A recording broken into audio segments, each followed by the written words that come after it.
Merhaba dostlar. Bugün size Kelin Klakiger'in deneyimini anlatacağım. Kanadalı kendisi.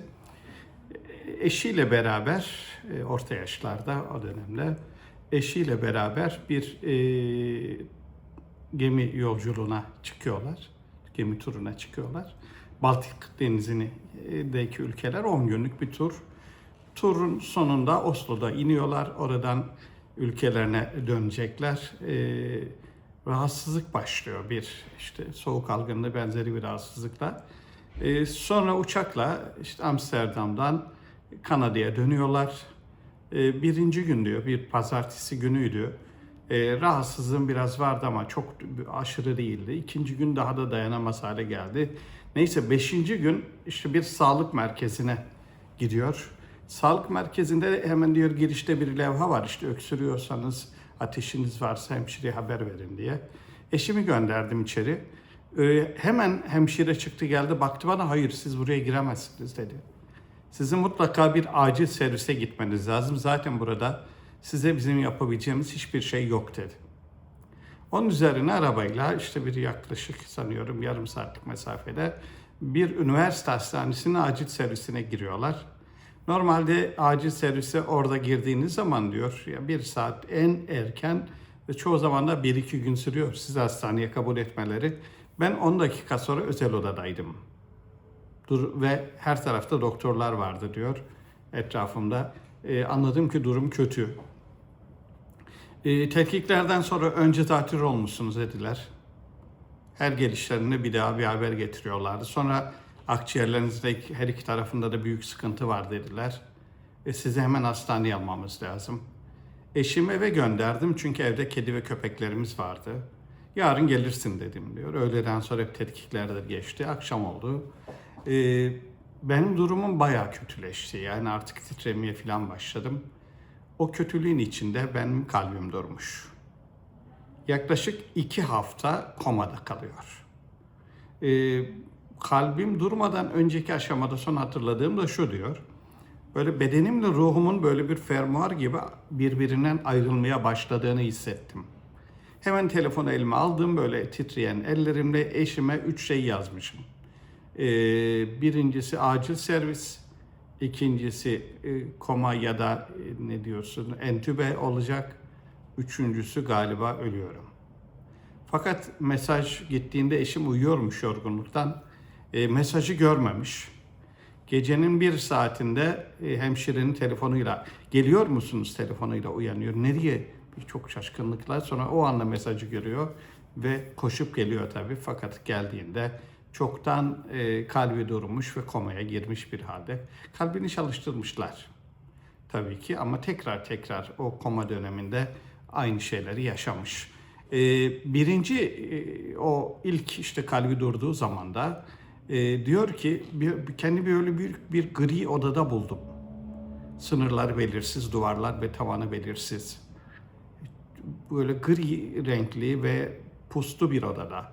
Sonra sol omuz tarafımda baktım bir kapı var.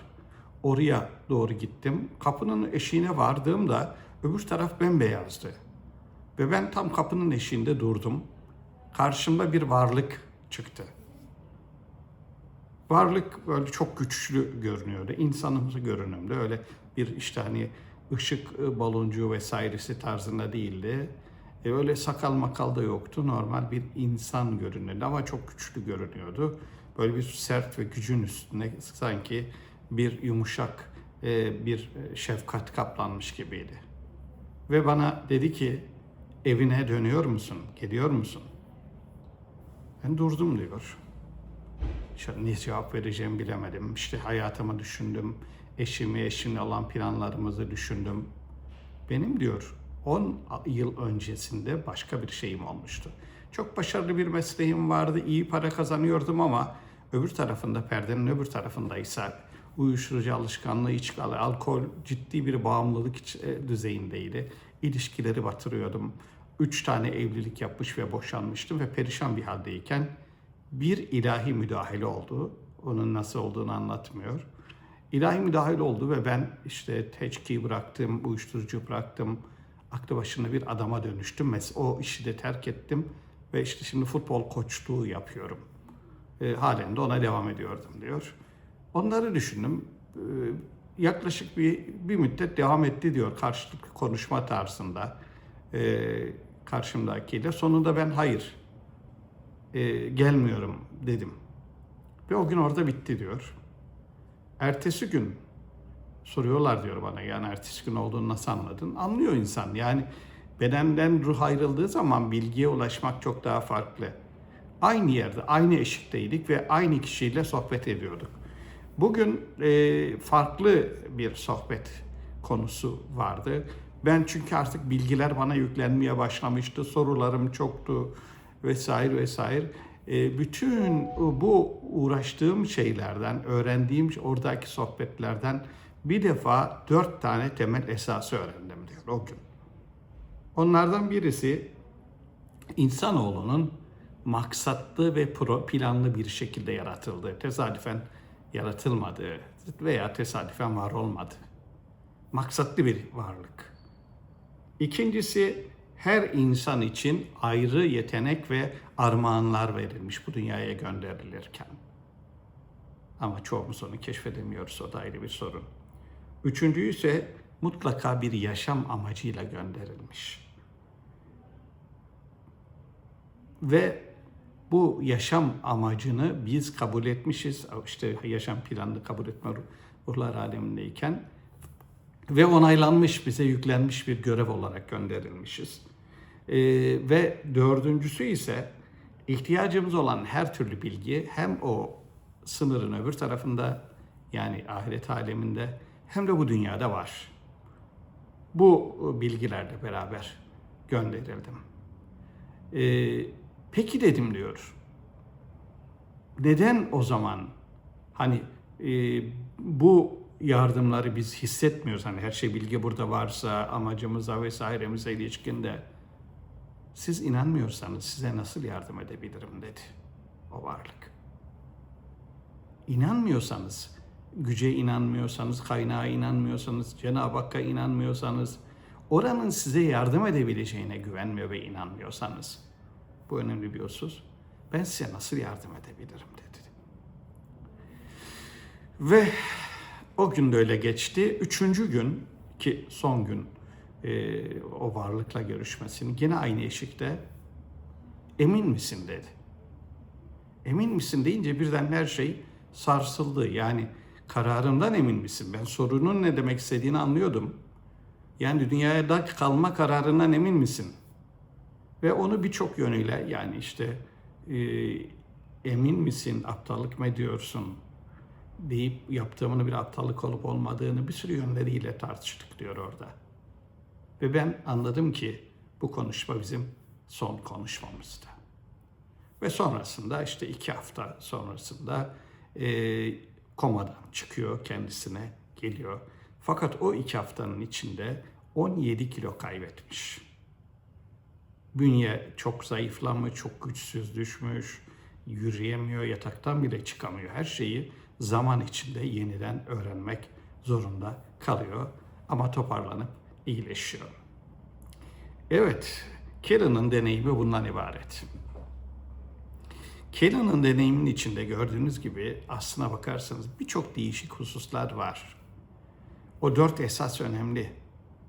Yani insanoğlunun tesadüfen var olan bir varlık olmaması, maksatlı olarak yaratılmış olması. O maksat işte hani ben bilinmez bir gizli bir hazineydim, bilinmek istedim dedikten sonra evreni yaratıyor. Onun için evreni yarattım ve insanoğlunu da onun için yaratıyor.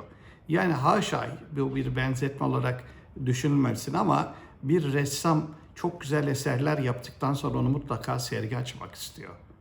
Çünkü sergi hem kendi gözüyle yaptıklarının güzelliğini görmek için hem de gelen ziyaretçilerin takdirleri ve düşüncelerini almak suretiyle onların onun sanatını takdir ettiğini görebilmek için. İşte burada insanoğlu o Cenab-ı Hakk'ın yarattıklarının güzelliğini takdir et, sanatı, mükemmelliği, muhteşemliği, ölçülülüğü vesaire takdir edebilecek akıllı varlıklar olarak seçilmiş. Ve asıl yaratılış amaçları da o aslına bakarsanız.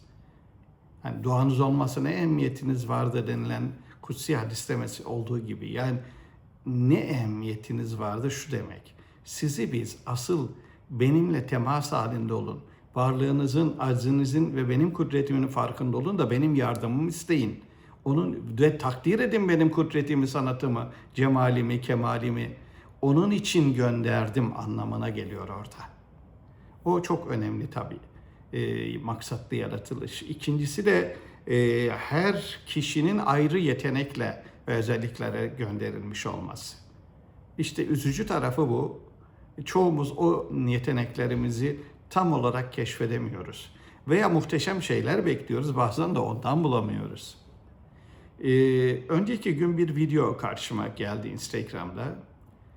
Arazi, işte Amerika olduğu belli. Arazide bir sığır, işte bizim bildiğimiz inek, büyük, ona benzer büyük boynuzları falan olan, artık ölme aşamasına gelmiş, terk edilmiş. Orada bir yere yatmış, kalkamıyor da. Ve hanımefendi anlıyor, onu, genç kız, onun kalkamadığını ve orada eğer öyle hiçbir yardım edilmezse bir gün bile dayanamaz veya 2 gün bile dayanamaz, susuzluk ve yiyeceksizliğe. Her gün 2 kere ona yiyecek taşıyor, su taşıyor, başını okşuyor, etrafını temizliyor ve bu bir müddet sürüyor, işte 1 hafta, 2 hafta. Sonrasında hayvan ölüyor. Ve diyor ki evet, öldü ama en azından bu dünyada şefkat, sevgi ve yardımın bulunduğunu bilerek öldü. Şimdi bu genç kızın yaratılış amacı sadece bundan, o hayvanla ilgisinden, merhametinden ibaret olabilir. Ben hep bunu söylüyorum, illa büyük amaçlar ki koymayın diye, ki bence çok önemli. Yaptığı gerçekten çok kıymetli. Onun için bizim bu amacımızı keşfetme yönünde etrafımıza bakıp neye faydamız var? İnsanoğluna, işte diğer bitkilere, hayvanlara ne faydamız var? Etrafımızda bu dünyaya ne faydamız, ne katkımız var? Belki işte yaratılış amacımız o. Onu keşfetmeye çalışıp onu artırmaya çalışmamız lazım. Ağaçları seviyorsak bol ağaç dikerek, belki amacımız o, gönderilme. Hatırlıyorsanız Kars'ta bir tren istasyonundaki makinist veya işte orada çalışan birisi, görevli, orada ağaç dikmeye başlıyor. Ve sanki çöl gibi bir yerin ortasında kocaman ağaçlık bir orman oluşuyor. Hindistan'la ilgili öyle bir hikaye vardı. Bir ada. Adaya adamcağız her şeyde gidiyor kayığıyla, orada ağaç dikiyor, suluyor, bilmem ne yapıyor. Orada kocaman, yıllar içinde tabii 30 yıl belki içinde, kocaman bir orman oluşuyor. Orman oluşunca hayvanlar gelmeye başlıyorlar ve orada yeni bir habitat oluşuyor. Bu da o insanın yaratılış gayesi. Belki siz bir gün bir karıncayı işte bir yerden kurtarırsanız belki hayat amacınız o. Bunları bizim gözümüzle baktığımız için, biz her şeyi madde gözüyle gördüğümüz için küçük gelebiliyor. Rabbimizin gözünde o karınca, o çiçek, o sığır, o insan, o ağaç, o toprak o kadar kıymetli ki bizim ona yaptığımız hizmet Cenab-ı Hakk'ı memnun edip onun sihirli kelime olan rızasını kazanmamızı sağlayabiliyor. Bu ikincisiydi. Üçüncüsü de bu üçüncüsüydü. Dördüncüsü de ihtiyacımız olan bilginin aslında burada ve ilahi kaynaktan istediğimiz zaman elde edebileceğimiz o şeyler olması. Yani dua dediğimiz o işte. Ya Rabbi, tefekkür dediğimiz de o. Siz o anda istiyorsunuz. Bazen diyor ki ya bir anda aklıma geldi. İnsanoğlunun bir anda aklına gelir mi? Dün birisi diyordu ki ya işte hiç aklımda yoktu, birden alayım, ben bir ev alayım dedim. İşte sonra hemen abimlerin işte bir tanıdığı bir ev satıyormuş. Bayağı da uygun geldi. Ve onu aldım diyor. Hiç aklımda yoktu. Ayşe Şasa, şimdi Ayşe diye seyretmenizi tavsiye ederim. TRT1'de sanıyorum ve tabii kanalında bir dizi başladı Ayşe Şasa ile ilgili. Mutlaka izleyin lütfen. Ben kendisini çok severdim. Çok da istifade ettim. Onun söylediği bir söz var. Biz arıya vahyettik buyruluyor Kur'an'da diyor. Arıya vahyeden Cenab-ı Hak kuluna ilham etmez mi? İlham etmesi için de sizin talep etmeniz lazım.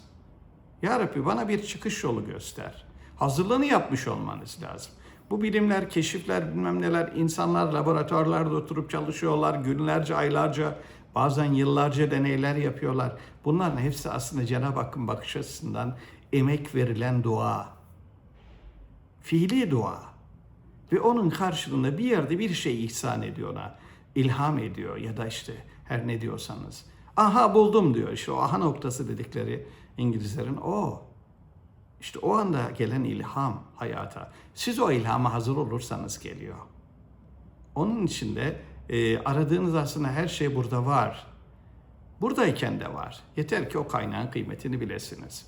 Bence bugün Kelly'nin hayatından, deneyiminden çıkaracağımız en önemli derslerden birisi bu. Ben çok çok önemli. Ve orada söylenilen hani niye peki hani bunlar burada var da yardım etmiyorsunuz dediğinde inanmıyorsanız ben size nasıl yardım edeyim diyor ya. O çok önemli. İnan. Ben dualar için onu söylüyorum. İnanarak edilen dua. Mesela nazara yapılan duada eğer karşıdaki inanıyorsa tesir ediyor. Şu sihirler için daha önce söylemiştim hani. Dua ettiğimde eğer karşıdaki iyileşeceğine inanırsa iyileşiyor. İnanmak önemli. İnanmazsanız olmaz. Ben kurtuluş içinde sınavdan, bu dünya sınavından çıkışında aynı şeyi söylüyorum biliyorsunuz. Rabbinize inanmıyorsanız, bir Tanrı'nın varlığına inanmıyorsanız ve onun ahiretine inanmıyorsanız o sizi niye bu sınavdan başarılı çıkarsın ki? Başarılı olmak ve sonsuz alemde en idrakli varlıklar olarak yaşamayı siz isteyeceksiniz. İnanmak bu aslına bakarsanız. Sonra inandım, ben Rabbime inanıyorum ama kalbim temiz de ya ben işte şu ibadetleri yapamıyorum, işte zekatı veremiyorum, yoksula yardım edemiyorum, şu kötülüğü önlenmesi için elimine gelen bir şey yapmıyorum. O zaman o inancınızın çok kıymeti yok. İnancınız ancak o inancınızın doğrultusunda çalıştığınız müddetçe kıymetli. Bu aralar tabii çok korkunç günlerden geçiyoruz. Şu anda patlamış olan savaş. Bu arada dua istiyorum. Kızım benim Türk Hava Yolları'nda hostes olarak çalışıyor ve Dubai'de görevdeyken bu savaş patladı. İşte orada kaldı. Halen cumartesiden bu yana gelemedi. Bugün pazartesi. Ne zaman gelebileceği de belli değil. Burada bir 2,5 yaşında torunumuz var. Tabii çocuk da çok özlüyor. Sadece bizim değil. Belki milyonlarca insanın yüreğinde şu anda acı var. Ateş düşüyor yuvalarına. Savaş hiçbir zaman iyi bir şey olmadı. Eğer namusunuzu ve vatanınızı kurtarmak için yapmıyorsanız, savaşın hiçbir doğru ve meşru tarafı yok. Hiçbir zaman yok. Şimdi de ondan öncesinde de. Maalesef işte kendi kibirli ve çirkin emelleri bulunan liderler insanları, ülkelerin kaynaklarını alet ederek uyduruk sebeplerden dolayı aslında kendi ajandalarını gerçekleştirmek için savaşlar çıkarıyorlar. İran'ın bu konuda işte uzun süren bir diktatörlük rejim içinde yönetiliyor olması vesaire bunların hepsi bahane. Nükleer üretiyor olması bahane. Ben masumlardan yanayım. Bütün masumlardan yanayım. Bütün dünyadaki masumlardan yanayım. Kim saldırıyorsa o kötüdür. Benim bakış açım böyle, siz de biliyorsunuz artık. Rabbim bu mübarek günden ruhaniyet hürmetine bu belayı bir an önce başımızdan alsın. Dünyaya sulh ve huzur getirsin inşallah. Biz isteyeceğiz. Cenab-ı Hakk'ımı istemezseniz vermem diyor. İsteyeceğiz. Lütfen onun için dualarınızı sıklaştırın. İyiliklerinizi sıklaştırın. Biz hak ediyoruz ya Rab daha iyi bir dünyayı diye. Kendinize iyi olduğunuzu gösterin. Bu kadar kötülüğün arasında siz iyi kalmaya ve iyilik yapmaya devam edin lütfen. Rabbim hakkımızda hayırlısını versin. Çok daha uzatmak istemiyorum. Her şey gönlünüze göre olsun ama Rabbim hep iyilerden yana odur. İyilikleri bollaştıracak, çoğaltacak şeyler yapalım. Rabbim hepimizin gönlünü ferahlatsın ve hepimize idrak versin. Her şeyi o gözle görebilmeyi nasip etsin. Her türlü kayıt, klişeden vazgeçip sadece iyilik ve kötülük nazarından olaylara bakabilmeyi nasip etsin. Hoşça kalın diyorum.